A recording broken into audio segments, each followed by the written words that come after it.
Well, here we are on a surprisingly grey, overcast day in the northeast of Brazil. Very welcome rain and clouds, so I'm not grumbling. I've been looking at how we might lead extraordinary lives and using as a sort of lens the world of the Uber chefs, the top culinary minds of the last couple of decades.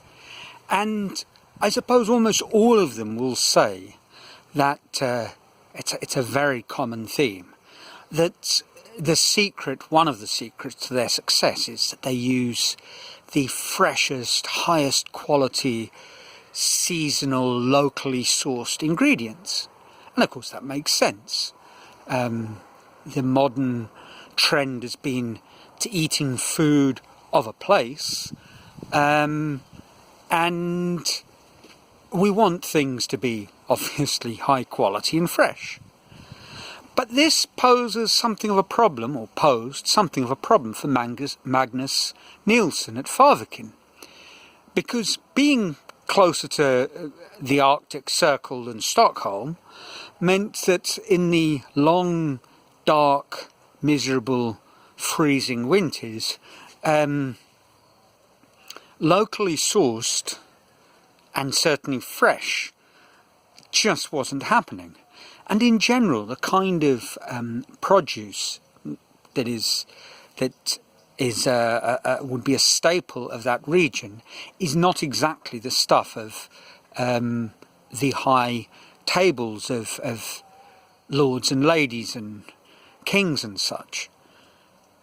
But his aim was to put where he was from on a plate. So that's exactly what he did. And of course he did what people have done for centuries in the region, in preparation of the long cold winters. People preserved food, and so his recipes, his menu was built around preserves and dried products, and he really turned this into something of an art form. And the kind of things, the sort of root vegetables and the like, that really weren't necessarily stuff that his competing world's top 20 restaurants were putting on a plate. And really that was the making of his restaurant. And the story of Farviken and Magnus Nielsen is certainly one that resonates with me, because these two elements, these two twists that he brought to the secrets of a great restaurant, are things that I can really relate to. I don't live quite in the middle of nowhere, quite as isolated as his restaurant was, but we're certainly off the beaten track, and in terms of being close to traditional art centres, we're a long way away. And the material that I'm working with is equally far removed from the traditional stuff of great and highly regarded sculpture.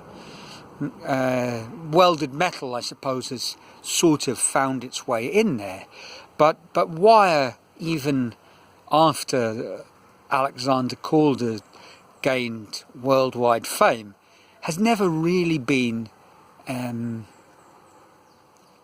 material for representational fine art.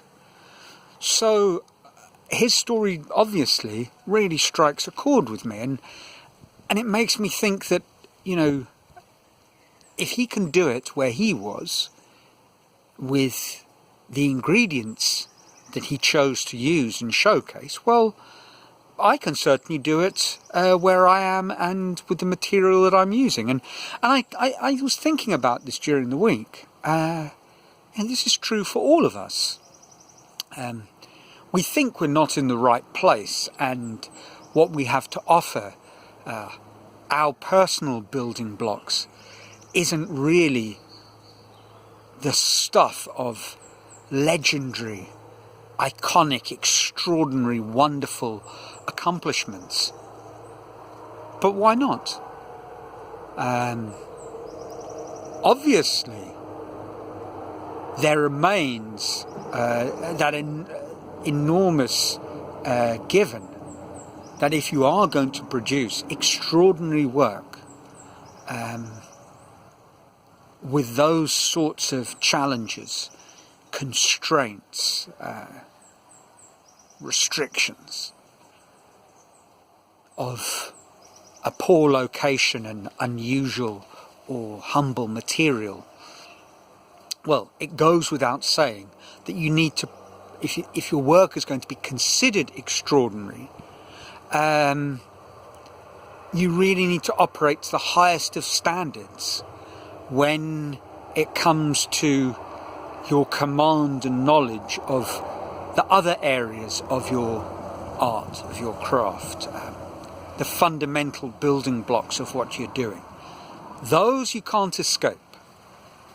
And it also goes without saying that probably to reach a point where, shall we say, fame or recognition,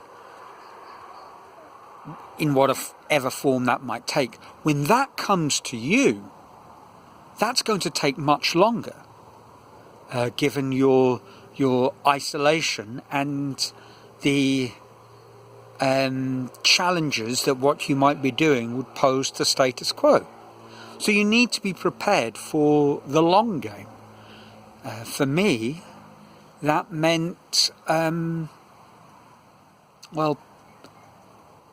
an alternative source of income, being able to take care of the basic necessities, and of course coupling that with the advantage of, for want of a better description, geographic arbitrage. We live in a small rural place, so our cost of living is that much lower.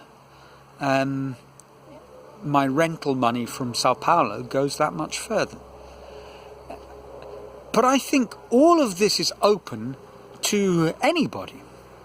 It requires thought and it requires creativity, but I've always been a firm believer that restrictions unleash rather than inhibit true creativity. So thinking, I couldn't do this, not here, not with that, is the wrong way of thinking entirely. Peter Thiel, the founder of, I believe, PayPal and one of these sort of tech super billionaires, in his book 0 to 1, argues that one of the key elements of all the really big, groundbreaking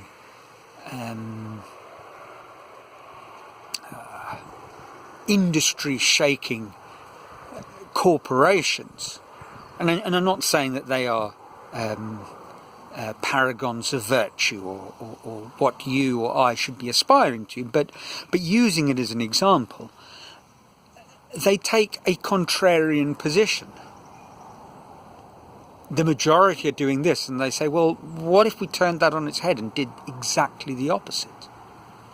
And another thing that he highlights that they will do is that they will begin very small, and they will dominate an extraordinarily niche market before they move on to this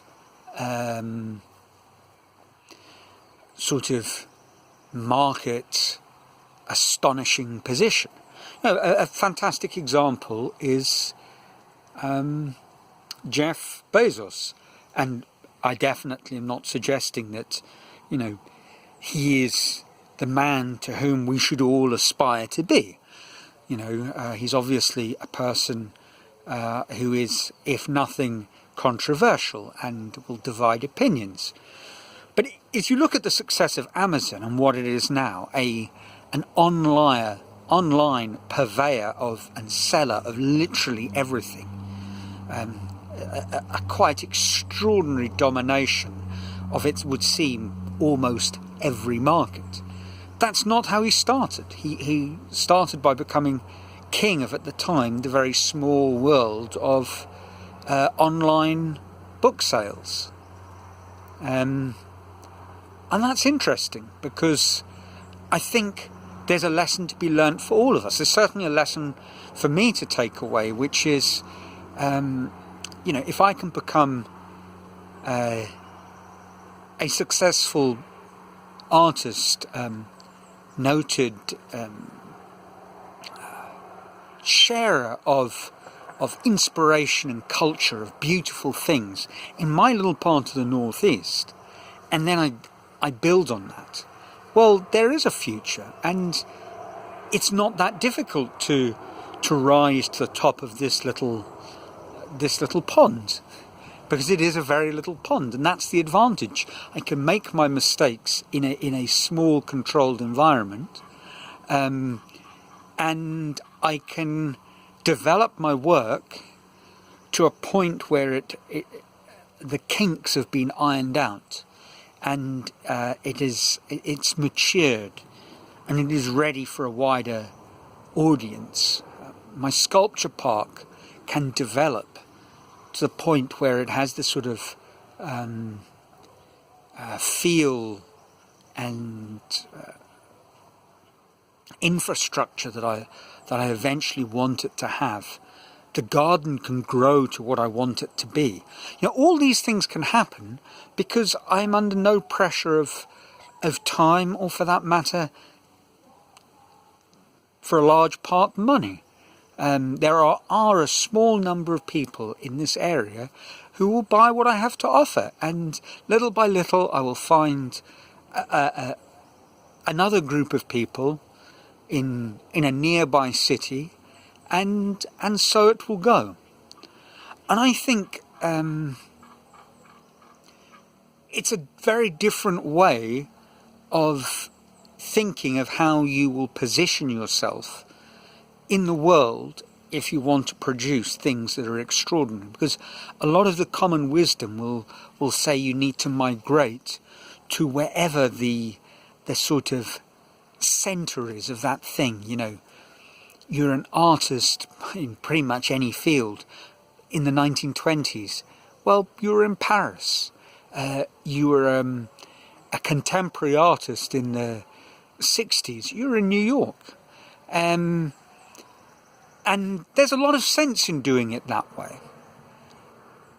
But there's also something to be said of taking a very slow, meandering, roundabout route, which may in the end produce something that is rich and even more interesting and is uniquely you. One of these influencers on YouTube, and someone whom I'm happy to name as an obvious scam artist, Ty Lopez, he uses an example saying that, if you want to get from A to B, and B is north of A, you go directly north. You could go south, but that would involve circumnavigating the whole globe. And, he says that he will show you, and he won't, the tips and the way to get to this fantastic place B. But I would argue for most of us, if we want to do something that really is rich and extraordinary and is inextricably, wonderfully, gloriously connected to who we are, then maybe taking that opposite route and going on that long journey is a safer bet and will lead to a considerably more interesting journey and an extraordinary final product. So there we are. Hope you're safe, hope you're well, and let me know what you think. Ciao from here.